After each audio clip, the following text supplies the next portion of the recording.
Kinumpirma ng palasyo na tutungo sa Amerika si Pangulong Ferdinand Marcos Jr. ngayong July 20 hanggang 22.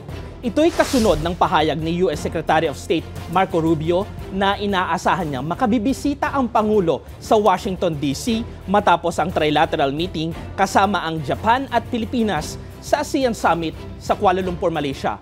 Ayon kay Communications Undersecretary Claire Castro, inaayos na ang detalye ng kanyang biyahe.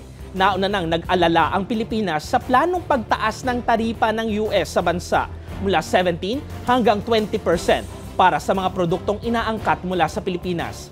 Kaugnay nito, bibiyahe rin sa Amerika si Trade Secretary Cristina Roque at Presidential Assistant on Investments Frederick Go para sa naturang negosasyon. Confirm, pero po yung detalye na pag-uusapan, ang DFA na po ang magbibigay sa inyo.